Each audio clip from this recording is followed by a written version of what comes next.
안녕하세요. 유석현 앵커의 휴가로 금요일까지 수도권 투데이 진행을 맡은 김성은입니다. 서울시가 시민들이 가장 공감했던 희망 씨앗 10가지를 선정했습니다. 이 희망 씨앗이란 무엇이고 시민들에게는 어떤 편의를 전해줄 것인지 잠시 후에 자세히 알아보겠습니다. 그리고 오늘 생생 리포터 현장 시간에는요. 좁은 골목을 음악으로 꽉 채우는 우리 동네 오케스트라를 방문했습니다. 우리 동네 오케스트라, 어떤 오케스트라인지 잠시 후에 알아보겠습니다. 그리고 잠시 후 2부 건강상담실에는 부신피로증후군에 대해 알아보는 시간 마련했습니다. 부신피로증후군에 대해 궁금하신 점 있으신 분들은 우물정 0945번, 샵 0945번으로 문자 주시면 되고요. 짧은 문자 50원, 긴 문자 100원의 이용료가 있습니다. YTN 라디오 어플리케이션 예스로도 참여하실 수 있습니다. 자, 12월 4일 수요일 수도권 투데이 시작합니다.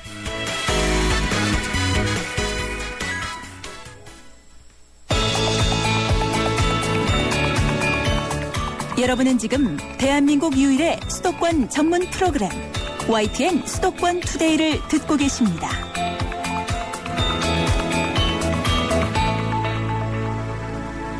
네, 이번 시간은 수도권에서 일어나는 크고 작은 일들을 집중적으로 알아보는 투데이 이슈 점검 시간입니다.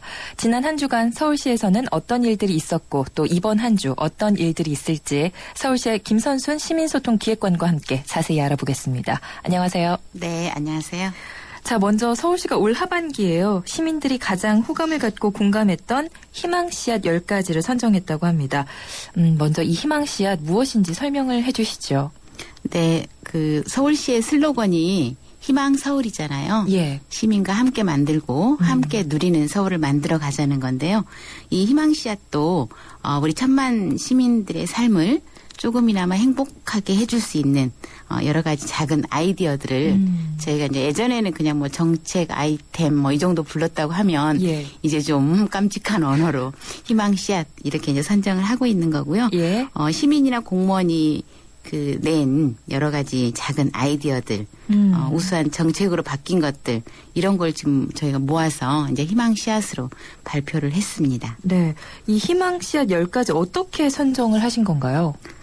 먼저 시민분께서 제안해 주신 정책, 또 이제 공무원이 제안한 정책 중에 우리 시민 생활과 밀접한 신규 사업 위주로 선정을 해서 이거에 대해서 이제 시민들이 실제 어느 정책에 좀 공감을 하는지 시민 투표도 하고요. 예. 그다음에 이제 저희 천만 상상 오아시스라는 홈페이지가 있어요. 예. 거기 참여해서 의견도 주시고 또 저희 이제 시정 다양한 모니터를 하고 계시는 시정 모니터 요원들께도 여쭤보고요. 예. 또 시에 출입하시는 이제 언론 관계자분들 의견도 들어서 한 6,130여 분이 이 투표에 참여를 해주셨습니다. 네, 굉장히 많은 분들이 투표에 참여를 해주셨는데요. 자, 이번에 선정된 희망 씨앗 10가지 중에 어떤 사업이 1위를 또 꼽혔는지 궁금합니다. 네, 저희가 10가지를 뽑고 나서 이제 느낀 점은 역시 시민들이 느끼는 우리 서울 시민분들께서 느끼는 정책 중에 희망 씨앗이라고 할 만한 것들은 역시 작지만 그래도 생활 속에서 정말 체감할 수 있고 네. 작은 불편함을 좀 해소할 수 있는 이런 정책들을 좋아하시는구나 이런 걸 좀 느꼈는데요. 예. 대표적으로 몇 가지만 좀 소개를 해드리면 먼저 이제 가장 많은 투표를 얻은 건 야간 공유 주차하는 거였어요. 예. 그래서 이제 저녁에 상가 같은 경우도 이제 문을 닫으면 안 쓰는 주차 공간이 있잖아요. 네. 그걸 이제 한 달에 2만 원에서 5만 원 정도의 비용을 내고 이제 주차를 할 수 있게 지역 주민께서 네. 이러한 정책인데 이 현재까지 주차난을 해소할 수 있는 정책이었죠. 그렇죠. 네. 예. 그러다 보니까 이제 주민들께서 많이 좋아하셨고 현재까지 6,194면 정도 이 야간 공유 주차로 지금 주차 공간을 확보를 해서 예. 시민들이 이용을 하고 계십니다. 이게 가장 많은 표를 얻었고요.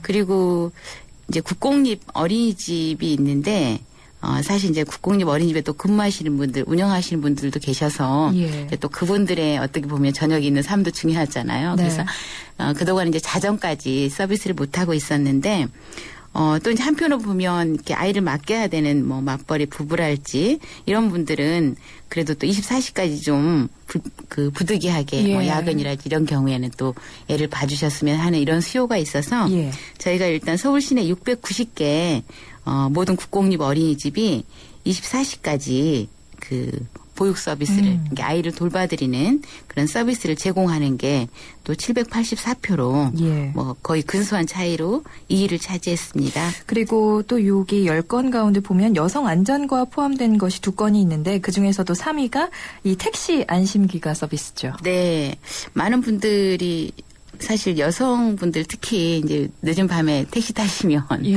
좀 무섭다 하시기도 하고 예, 늦게 놀다가 들어갈 때 사실 좀 불안해요. 특히 네. 그러시죠. 예. 그래서 이제 고안해낸 제도가 미리 카드를 카드 리더기에 해놓으면 실제 이제 딱 등록이 돼버려서 타자마자 예. 그렇죠. 차에 탑승한 시각, 그다음에 이 차량 번호, 뭐 어디서 승차해서 어디서 내리는지 네. 이런 부분들이 이제 명확하게 정리가 되니까 실제 이제 타는 여성분들이 굉장히 안심하고 집에까지 가실 수 있는. 그래서 역시 이것도 784표로 이제 공동 3위고요. 예. 여성 안전 이제 관련해서 제가 이것과 연계해서 또 여성 안심 택배도 이제 집에 혼자 계신 여성분들 택배 기사가 와서 뭐 문 두드리면 위험스럽게 좀 예, 저는 불안함을 그래서 집 앞에 그냥 놔둬주세요 네. 이렇게 말씀드리기도 느낀다고 하거든요. 해요. 예, 네. 그래서 이제 그 여성 안심 택배 서비스 하고 있는데 이것도 가장 좀 공감을 많이 얻었고요. 예. 그리고 저는 이제 사실 집에서 예전에는 이제 폐가전 뭐 냉장고랄지 세탁기 대형 폐가전 버릴 때 예. 이것도 역시 막 주민센터에 신고하고 맞습니다. 돈도 주고 버렸던 것 같아요. 예. 근데 이건 이제 우리 직원이 제안한 아이디어인데 실제 우리 직원이 이제 업무 중에 시민들이 그런 전화를 하셨대요. 아니 폐가전 이거 좀 가져가 주면 안 되겠냐. 혼자서 못 옮긴다. 네, 예. 옮기기도 힘들고 그래서 이제 우리가 작년 6월부터 대형 폐가전을 방문 수거하는 그런 정책을 시행을 해서 예. 지금은 이제 25개 자치구에서 시행하고 있어서 굉장히 좀 시민들께서 편리함을 느끼고 계시고요. 예. 이런 정책이 뭐 6위를 차지했고 뭐 다른 것도 또 되게 많은데 예. 저희 홈페이지 오시면 좀 자세히 좀 보실 수가 있습니다. 예. 예, 이 희망 씨앗 10가지와 관련된 공모전도 진행이 되고 있죠. 네, 이제 사실 저희가 희망 씨앗으로 주민들이 좋아하는 정책을 선정을 했는데요. 실제 이제 이 정책을 많은 분들이 또 알고 이용을 하시면 좋잖아요. 예. 그래서 11월 지난 20일부터 이제 다가오는 12월 13일까지 저희가 이제 희망 씨앗 10가지 정책과 관련된 주민들의 이야기 그리고 이렇게 자연스럽게 만든 영상 네. 이제 뭐 시민이 그냥 만든 영상을 UCC라고 하잖아요. 그렇죠. 이런 영상을 공모를 하고 있고요. 예. 바로 인터넷으로 접수가 가능합니다. 그래서 와우 서울 홈페이지에 들어오시면 이제 그냥 인터넷에서 와우 서울만 치셔도 바로 네. 연결이 되거든요. 네. 거기 들어오셔서 어떤 정책이 10가지 희망씨앗 10가지 정책인지 좀 확인도 하시고 네. 또 이렇게 재밌는 사연 뭐 영상 만들어서 올려주시면 저희가 한 10분 당선자 선정해서 뭐 상금도 한 400만 원 상당 수여를 하니까요. 좀 많은 관심과 참여해 주시면 고맙겠습니다. 네, 12월 13일까지 공모기간 정해져 있고요. 뭐 또 버스 정류소 이전 그리고 전통시장 활성화 등과 관련해서 UCC 공모전, 이야기 공모전이 이어지니까 많은 분들 참여해 주셨으면 좋겠습니다. 그리고 상반기에는 또 어떤 희망 씨앗이 생길지 기대해 보겠습니다. 네, 열심히 자, 하겠습니다. 네, 예. 이번에는요 서울시의 한 주간 행사 소식들 한번 알아보겠습니다. 시민청에서 축제가 열리는데요. 축제 이름이 마을 미디어 축제입니다. 어떤 축제인가요? 네, 지금 지난해부터 사실 마을 단위의 작은 지역 주민들의 소식, 그러니까 예전 시골 같으면 옆집 어느 집에 뭐 송아지가 태어났다, 뭐 이런 소식들이 있었잖아요. 예. 그러니까 동네 소식을 알리는 그런 이제 마을 미디어를 저희가 육성을 하고 있는데요. 현재 한 18곳 정도 마을 미디어가 운영이 되고 있고요. 이제 올해 두 번째로 이제 마을 미디어 축제가 열리고 있는데요. 이번 금요일 오후 2시부터 예. 저녁 8시 30분까지 저희 서울시청 신청사 지하 1층과 2층에 저희 시민청이 있습니다. 예. 거기 시민청에서 뭐 뽐내기 한판, 그래서 마을 미디어가 그동안 만든 뭐 이런 작품들 또 뭐 얘기할 수 있는 그런 시간도 있고요. 여러 행사들이 준비가 되어 있습니다. 네.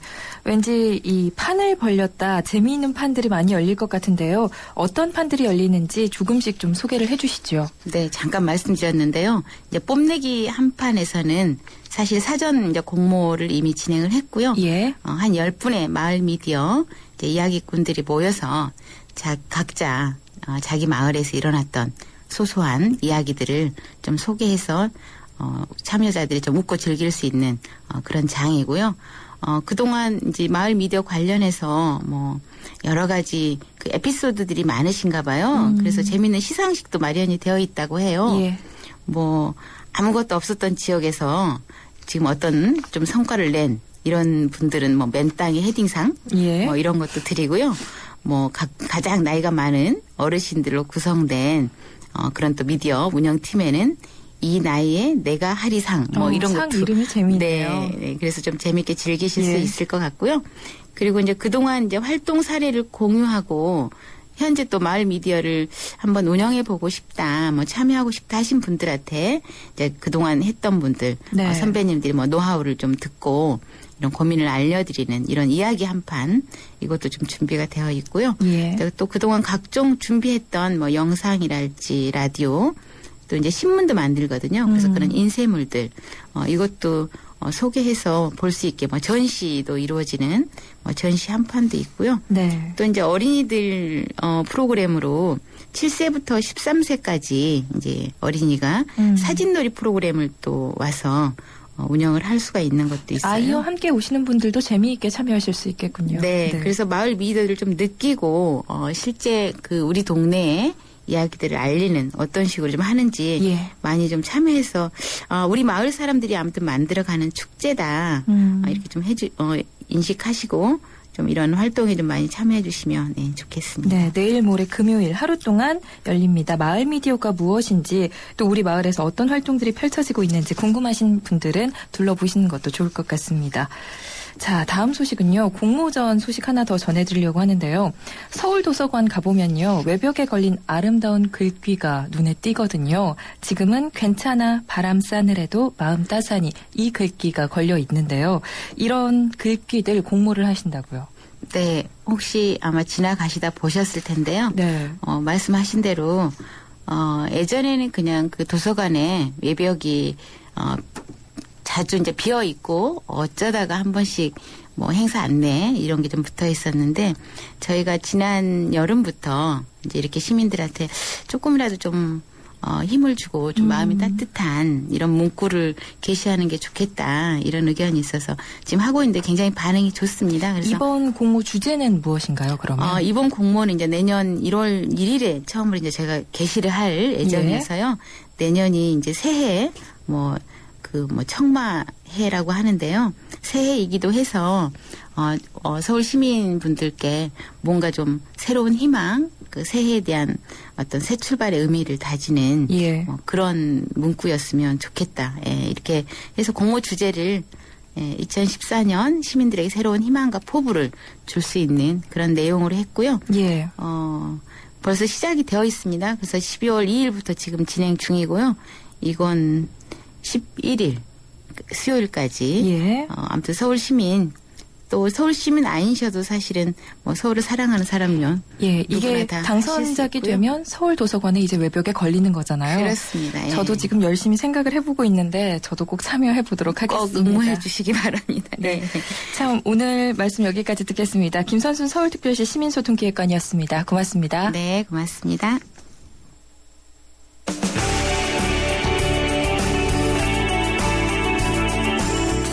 발빠른 리포터의 현장 스케치, 생생 리포터 현장.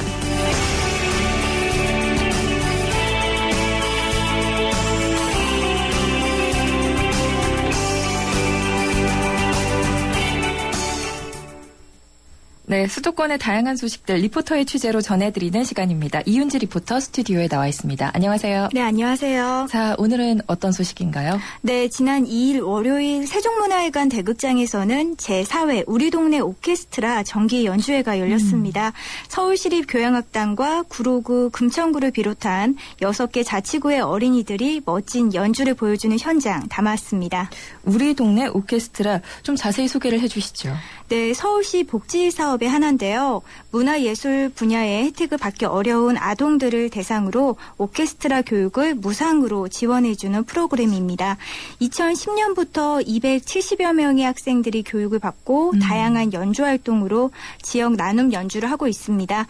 자세한 소개는 서울시 문화예술과 구경태 씨께 들어보시죠. 2010년에 처음 베네수엘라의 엘 시스테마를 모델로 해가지고 우리도 저소득층 어린이들한테 그런 교육을 통해서 자존감도 심어주고 꿈을 키워주고 그럼으로써 이들이 자라서 이 사회에 기여할 수 있는 사람으로 한번 키워보자 하는 취지로 이 사업이 시작이 됐죠. 제일 먼저 시작한 구가 구로구에서 시작했고 또 이제 그 후발로 들어온 우리 도봉이라든지 노원을 비롯한 4개 자치구도 2년째에 접어들어서 어느 정도 뭐 기능도 익히고 자신감도 좀 키워가고 있을 텐데 4년 동안이 시범 기간이었단 말이에요. 이번 해가 이제 마지막 시범 기간을 총 결산하는 해예요. 그래서 미흡한 점이 뭔지를 또 저희들이 파악해가지고 이 사업이 더 크게 확대되고 성장할 수 있도록 지금 준비를 하고 있습니다.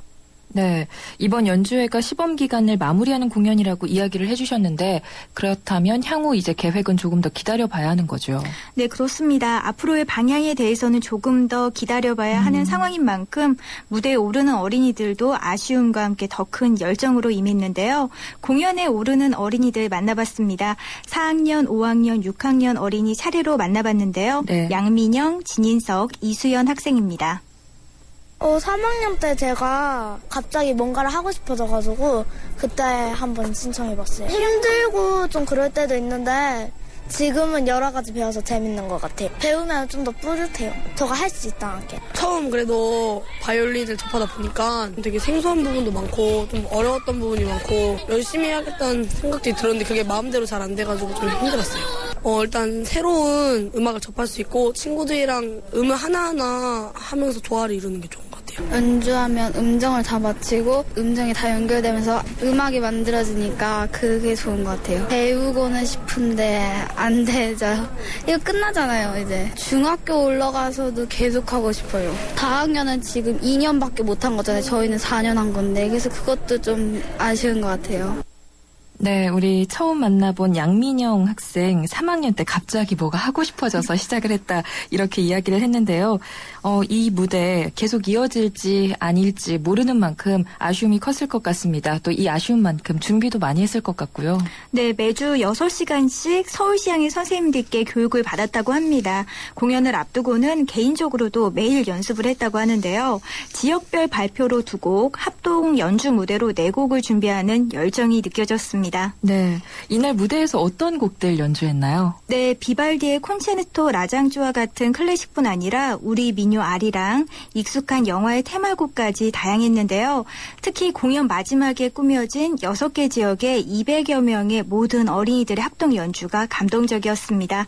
현장 소리로 만나보시고요. 이어서 우리 동네 오케스트라 음악감독 김영훈 씨 만나보시죠.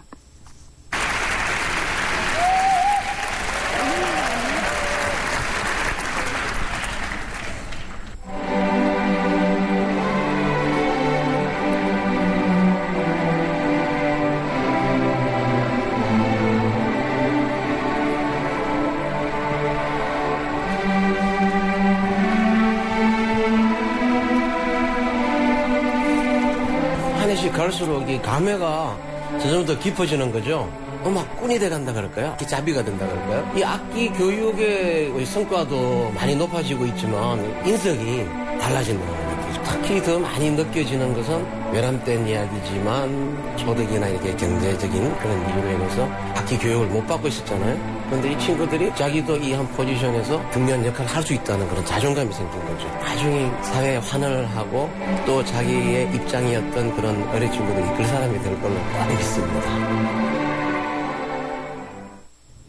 네, 저도 초등학교 때 바이올린을 잠깐 배웠었는데 어렸을 때 악기를 배운다는 게 참 좋은 것 같거든요.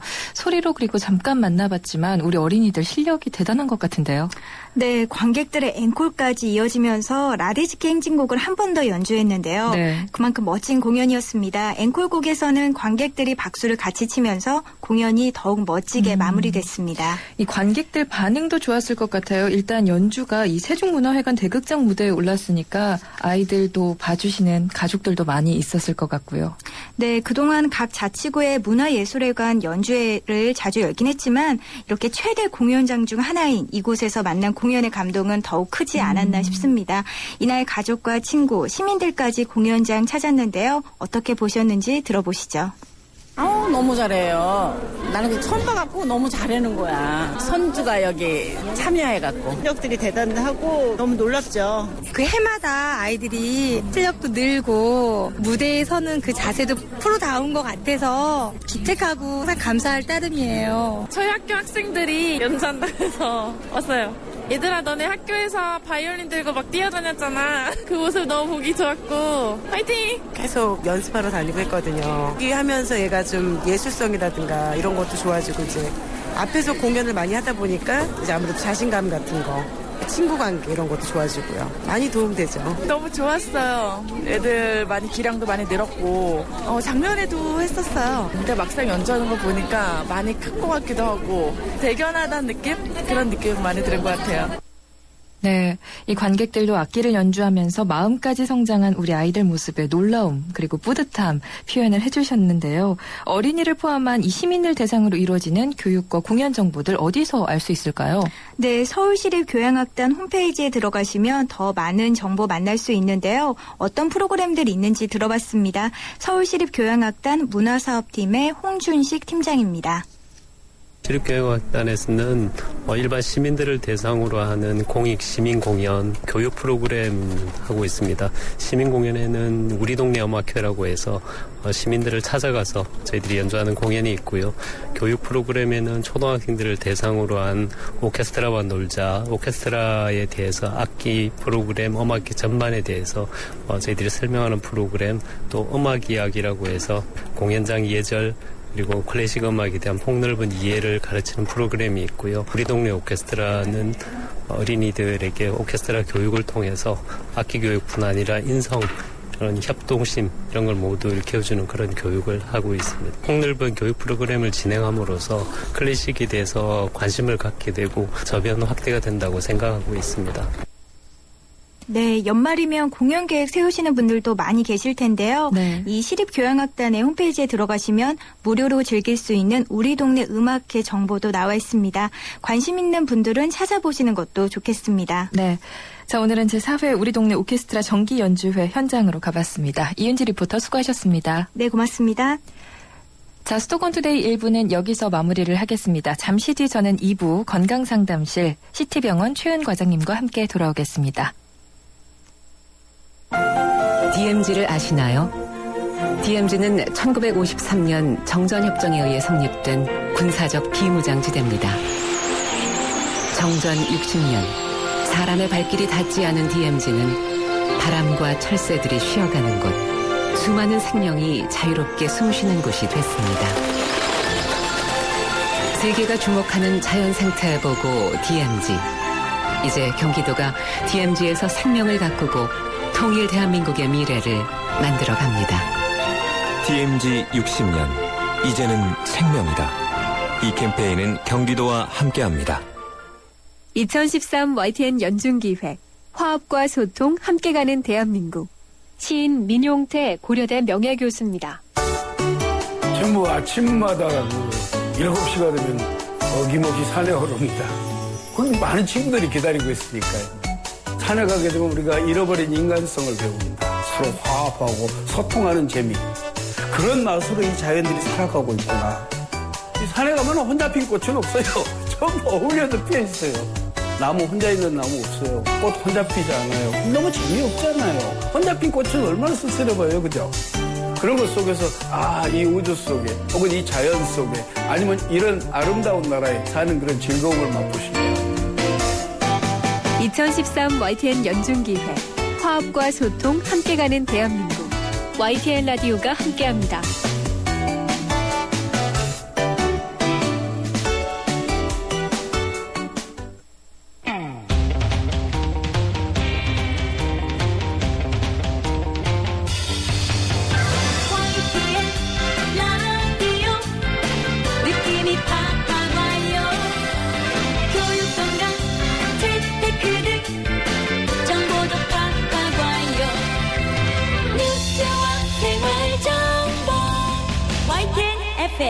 수도권 투데이.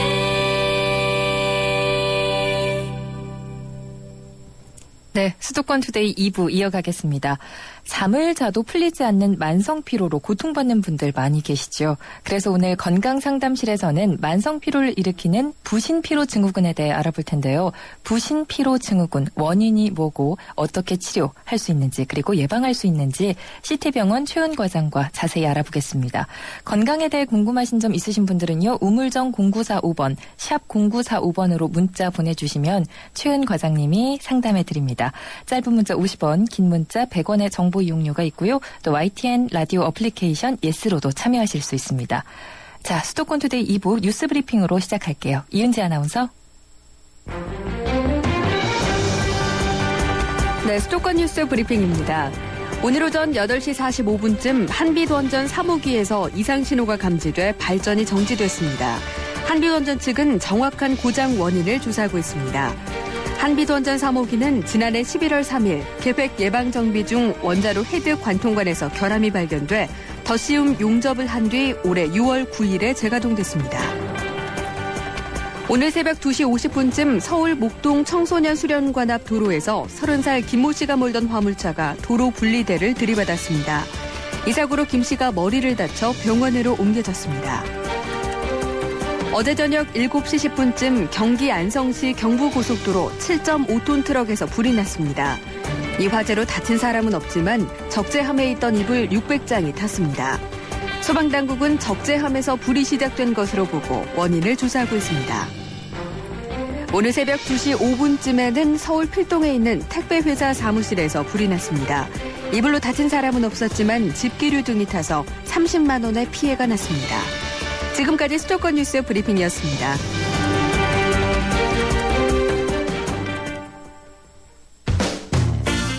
여러분의 건강지수는 얼마나 되나요? 건강에 관한 모든 궁금증을 풀어드리는 건강상담실. 상담은 휴대전화 샵 0945번 50원의 유료 문자나 전화 02-771-0945번으로 문의하세요. 여러분의 건강을 상담해드립니다.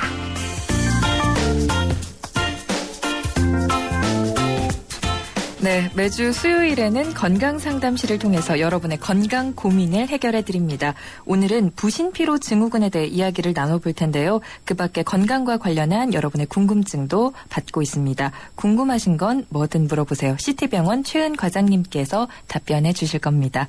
짧은 문자 50원, 긴 문자 100원의 유료 문자 우물정 0945번 샵 0945번으로 건강상담 신청합니다. 적어서 보내주시면 되고요. 전화로도 신청하실 수 있습니다. 서울 02771-0945번으로 전화 주셔서 성함과 전화번호 남기면 되고요. YTN 라디오 애플리케이션 예스로도 참여하실 수 있습니다. 많이 참여해 주세요. CT병원 최은 과장님 나와주셨습니다. 안녕하세요. 네, 안녕하세요. 네, 자 오늘은 부신 피로 증후군에 대해 이야기를 나눠볼 텐데요. 네. 먼저 이 부신은 어떤 기관인가요? 네, 부신은 신장 위에 이제 있는 내분비 기관이 있고요. 그래서 이제 다양한 호르몬을 분비하거든요. 근데 이제 이 호르몬에는 뭐 스트레스에 대응하는 스트레스 호르몬도 있고, 그다음에 면역에 관계돼 있는 것들도 있고, 그 전해질을 조절하는 뭐 물과 전해질 이런 걸 조절하는 호르몬도 여러 가지가 나옵니다.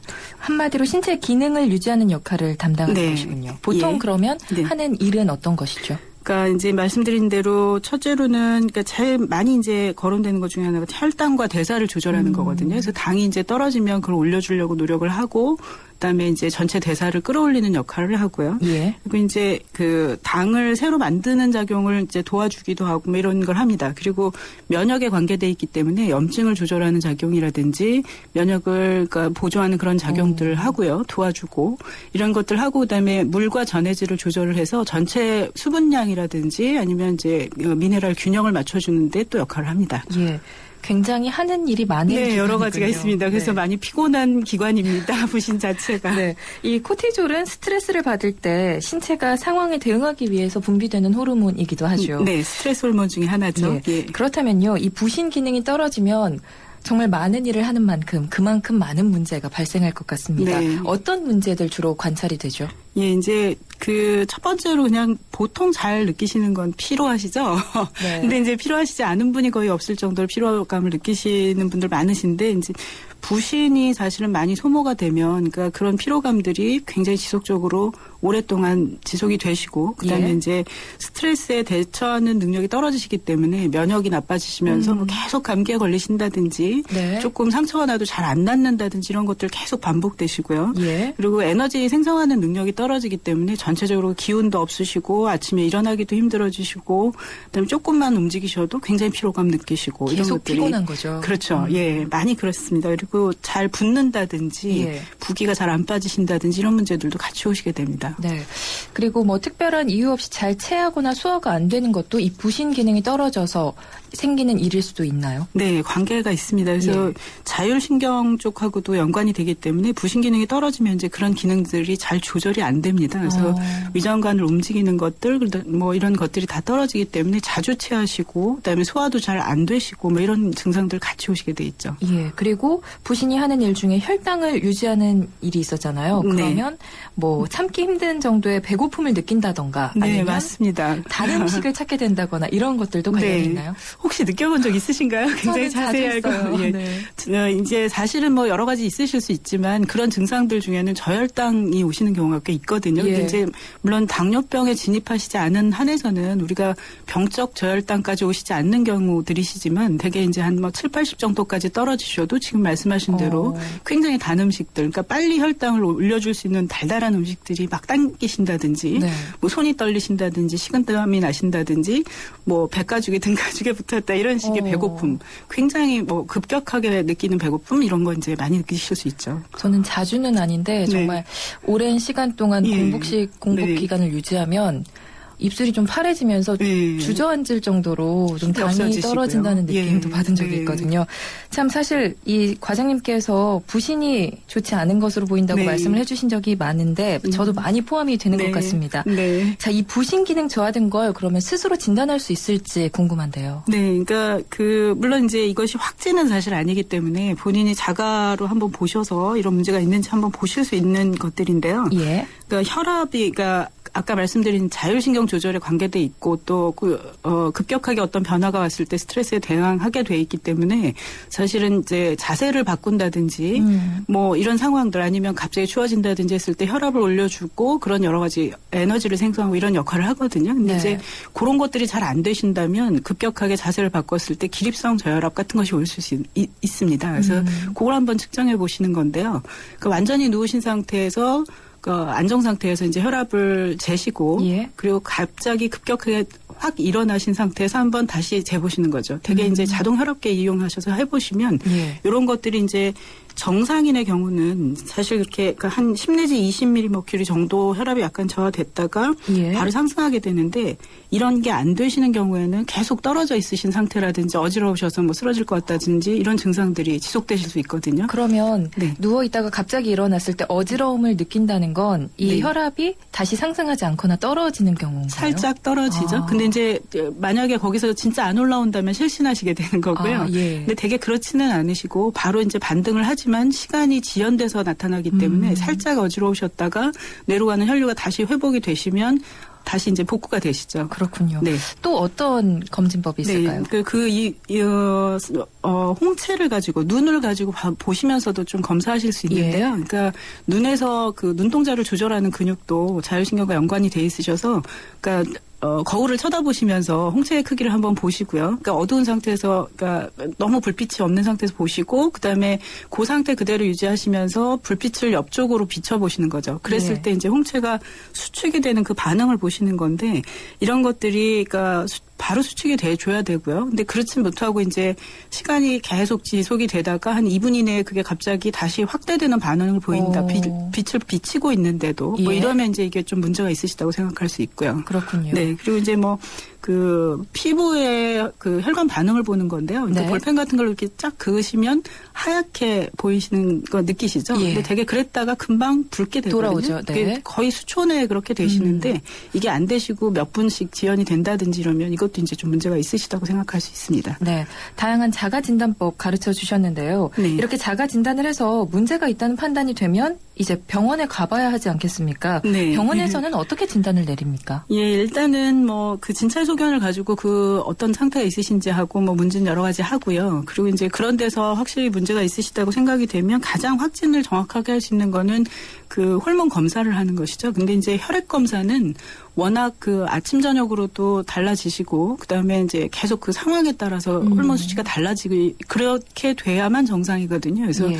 그렇기 때문에 실질적으로 우리 몸의 전체 상태를 평가하기가 어려워서 근래에는 옛날에 소변으로도 한 적이 있고요. 근데 근래에는 이제 타액으로 침 속에서 그 호르몬 수치를 검사합니다. 그래서 그게 정확하게 나온다고 생각하고요.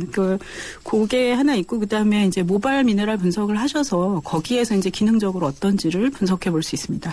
타액과 모발로 분석이 네. 가능하군요. 그렇다면 부신 호르몬 기능이 저하돼 있다고 이제 좀 나오면 어떻게 개선할 수 있을까요? 예, 일단 그 위에 이제 검사들을 해보셔서 이게 자체적으로 해결될 수 있는 수준인지 아닌지를 사실은 좀 판별을 받으셔야 되거든요. 예. 근데 이제 자체적으로 하실 수 있다면 생활에서 이제 여러 가지 습관이라든지 그다음에 음식이라든지 이런 조절을 분명히 하셔야 되고요. 그게 안 된다면 이제 진짜 전문적인 치료를 조금 더 받으셔야 되게 돼 있습니다. 그래서 네. 이렇게 저하돼 있으실 때 기본적으로 처음 하실 것은 사실 부신이 뭔가 회복을 할 수 있는 시간과 여유를 주시는 것이죠. 그래서 또 부신에게 그 여유를 준다는 건 네. 나에게 그 여유를 준다는 그렇습니다. 것과도 같은 네. 말이죠. 그래서 이제 사실 부신은 그 스트레스를 받으시면 그 스트레스는 여러 가지 있거든요. 근데 그런 것들에 의해서 이제 소진이 되기 때문에 그럴 수 있는 시간을 주시는 게 일단 중요합니다. 자, 이 스트레스 요인을 제거하는 게 가장 좀 중요해 보입니다. 부신 피로 증후군의 핵심 아무래도 이 스트레스라고 볼 수 있겠네요. 네, 관계돼 있습니다. 근데 이 스트레스는 뭐 우리가 보통 생각하시는 거는 인간관계 많이 생각하시죠? 네. 물론 굉장히 큽니다. 그런데 그거 이외에도 이제 기후가 변한다든지 요즘처럼 이제 급격한 날씨의 변화, 그다음에 뭐 추위가 온다든지 더위가 온다든지 이런 것들도 사실은 신체적인 스트레스거든요. 그리고 그렇군요. 예, 음식의 변화, 심지어는 환경의 오염 같은 것들도 우리 몸에 스트레스로 작용을 합니다. 그래서 이런 것들을 가능한 줄이시도록 노력을 하셔야 되고요. 이제 네. 정상적인 리듬을 회복하실 수 있게 예, 시간을 주시고 음식 잘 드셔주시고 이렇게 하셔야 됩니다. 네. 자, 이렇게 오늘은 부신피로 증후군에 대해서 CT병원의 최은 과장님과 이야기 나눠보고 있는데요. 이유 없이 잠을 자도 피로가 계속되는 분들 문자 보내주셔서 상담 받아보시기 바랍니다. 짧은 문자 50원, 긴 문자 100원의 정보 이용료가 들고요. 휴대폰 유료 문자 우물정 0945번으로 문자 보내주시면 됩니다. 자, YTN 라디오 애플리케이션 예스로도 참여하실 수 있는데요. 자, 이제 좀 본격적으로 청취자 여러분의 이 고민 받아보도록 하겠습니다. 첫 번째 문자인데요. 휴대전화 뒷자리 0512님이십니다. 부신피로 증후군으로 판정을 받았습니다. 불편한 생체 리듬이 지속된다고 하는데요. 치료 기간은 얼마쯤 걸릴까요? 완전히 회복이 가능한가요? 이렇게 문자 보내주셨습니다. 예, 이 생체 리듬이 깨지시는 거는 이제 뭐 여러 가지 증상이 있으시겠지만 일단 잠이 굉장히 불규칙하게 되실 가능성이 상당히 있으시거든요. 예. 그래서 원칙은 6시에서 아침 6시에서 8시 정도에 이제 회복이 쭉 부신 호르몬이 올라가면서 정신이 반짝 드셔야 되는 거죠. 예. 그래서 아침에 이제 가뿐하게 일어나지셔야 되고 이제 오후 때가 서서히 조금 내려가시지만 저녁 때는 부신 호르몬이 쭉 내려가서 안정 상태 이렇게 되셔야 되는데요. 예. 이분들은 되게 바뀌실 가능성이 높습니다. 이 그래서 생체 리듬이 보통 사람과는 약간 다른 건가요? 네. 그래서 이제 밤 쪽이 오히려 견디기가 편해지신다든지 그러면서 새벽까지 잠 못 주무시고 늦게 주무시거나 밤을 새우시거나 이런 일이 많이 있으시고 아침에는 이제 굉장히 늘어지시죠.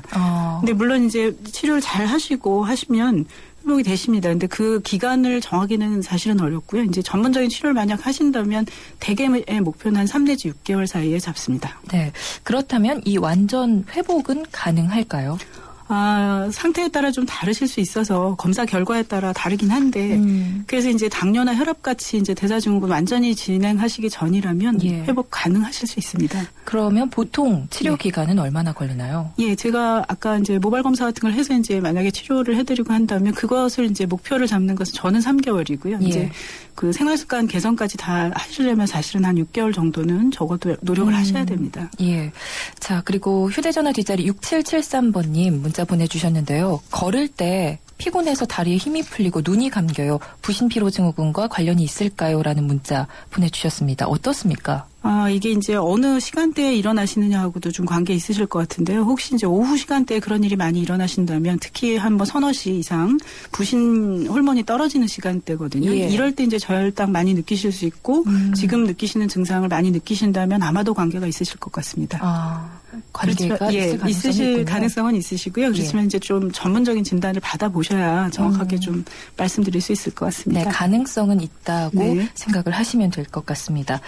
자, 부신피로증후군에 대해서 계속해서 이야기 나눠보고 있습니다. 이유 없이 잠을 자도 피로가 계속되는 분들 지금 많이 문자 보내주고 계십니다. 우물정 0945번으로 건강상담 신청합니다라고 적어서 문자 보내주시면 되고요. 또 궁금한 사항들 직접 질문 적어서 보내주셔도 좋습니다. 자, 계속해서 두 번째 사연인데요. 3192번님입니다. 딸애가 예비 수험생인데 새벽 1시쯤 자고 나서 7시가 좀 안 돼서 일어나서 학교에 갑니다. 많은 학생들이 이렇게 하죠. 네, 그렇습니다. 이게 참 진짜 문제인데요. 그러니까 그 밤에 일하시는 분들도 거의 같은 일을 겪으시는데, 그러니까 사실 우리가 몸을 회복해야 될 시간이 있거든요. 근데 가장 좋은 시간은 밤 10시에서 새벽 2시. 이게 굉장히 중요합니다. 그래서 사실은 그 시간을 주무셔야 되는데 안 되시는 거거든요. 거기다가 평소에 힘든 건 알겠는데 주말에 과하게 잠을 잡니다. 금요일 밤에 자서 일요일에 일어나기도 한다고 해요. 너무 걱정되시죠? 잠을 자서 자도 아이가 피곤해 보이는데 병원에 가서 이게 진단을 받아보는 게 좋을까요? 이렇게 문자 보내주셨습니다. 어떻습니까? 예, 이제 일반적으로는 사실 그러니까 워낙 지금 잠이 부족한 상태를 계속 가고 있고 피로해져 있기 때문에 아마 그럴 가능성이 굉장히 높다고 생각하고요. 근데 사실 잠을 가지고 보충할 수 있다면 사실은 보충하는 것이 도움이 될 거라고 생각됩니다. 그렇기는 한데 이제 너무 오래 잔다는 거죠. 이제 걱정되셔서 뭐 예를 들어서 요즘은 또 기면증이라든지 여러 걱정을 하시기 때문에 그러니까 정상적으로 그 시간대를 조금 더 당겨봐서 근데 이제 이게 거의 불가능해서 수험생들은 뭐 11시, 12시, 1시가 거의 자기가 어려운 시간으로 돼 있더라고요. 그래서 그런 것들이 굉장히 어렵긴 한데 최대한 당겨보시고 그다음에 마그네슘 계통의 그런 이제 미네랄이 많이 들어있는 음식들 녹색 야채나 견과류 뭐 이런 걸 좀 더 보충해줘 보시고 그러고도 이렇게 이제 계속 문제가 있으시다면 전문적인 진단을 받아보시는 게 좋을 것 같습니다. 네, 알겠습니다. 자, 그리고 이어서 8655님, 저는 잠이 안 올 때면 술을 먹고 자는 습관이 있습니다. 술 의존증 환자가 많이 있을 것 같은데요. 술은 가정 파탄, 싸움 등등 부작용이 많습니다. 술 끊고 싶은 분들 많은데 가능할까요? 건강 상담 신청해 주셨습니다. 어떻습니까? 잠이 안 오셔서 그러신다는 분들 굉장히 많으시거든요. 근데 이제 물론 술을 드시면 몸이 이완되는 느낌 때문에 사실 잠깐 주무시는 것 같은 느낌이 드실 수는 있습니다. 근데 잠의 질이 사실 좋지 않은 상태에서 주무시는 거기 때문에 이것은 뭐 도움이 된다고 보기보다는 오히려 그 실질적으로는 잠에 굉장히 중요한 마그네슘 같은 걸 더 소진하거든요. 그래서 더 나빠지시기 때문에 진짜로 이렇게 잠 때문에 문제시라면 그런 마그네슘 계통에 많이 있는 음식들 드시고 그래도 안 되시면 그런 치료들을 받아보시는 게 도움이 되실 것 같은 생각이 듭니다. 네, 음식으로 일단 좀 개선을 해보시고 그 나중에 치료도 고려해보시는 게 좋을 것 같습니다. 그리고 0570님께서는요. 이 부신피로증후군 어떤 과에서 진찰을 받아야 하는지 보내주셨는데요. 근래에는 사실 이런 문제들에 대해서는 조금 과경계가 없어진 것이 사실입니다. 그래서 이제 이런 검사들을 하시는 선생님들을 조금 찾아보셔야 되는데 저는 재활의학과 의사지만 이런 검사를 하고요. 그리고 이제 가정의학과라든지 좀 더 관심 갖고 계신 선생님들이 기능의학적으로 그런 검사들 하시는 분들 많이 있으시거든요. 그래서 근래에는 이제 많이 늘어나고 있는 추세라 그런 검사들을 하시는 분들하고 상의하시면 좋을 것 같습니다. 그럼 일단 가정의학과로 방문을 해보시는 것도 좋을 것 같네요. 도움이 되실 것 같습니다. 네, 알겠습니다. 자, 오늘은 부신피로 증후군에 대해서 알아봤습니다. 다양한 분들의 궁금증도 해결해 봤는데요. CT병원 최은 과장님과 함께 했습니다. 고맙습니다. 감사합니다. 네, 앞으로도 건강상담 필요하신 분들은 50원의 유료 문자 우물정 0945번으로 문자 보내주시면 됩니다. 모카골드. 준기야, 다른 건 왜 이 맛이 안 날까? 상현 선배, 손 좀 줘봐요. 원두? 원두 좋아진 거 느껴져요? 더 좋은 원두로 더 맛있어진 모카골드가 시작됩니다. 맛있다. 맛있는 커피의 황금 비율. 맥심 모카골드. SK이노베이션이 석탄에게 물었다. 왜 너를 공해라고 생각할까? 깨끗하게 바꿀 수 없나? 석탄을 청정 에너지로 바꾸는 그린콜 개발 중. 물음이 있는 곳에 이노베이션이 있다. SK이노베이션. 네, 수도권 투데이 오늘 순서는 여기까지입니다. 저는 내일 오전 9시 10분에 다시 찾아뵙겠습니다. 지금까지 프로듀서 박준범, 기술감독 허중현, 구성작가 최유미, 진행의 김성은이었습니다. 이 시간 함께해 주신 여러분 고맙습니다.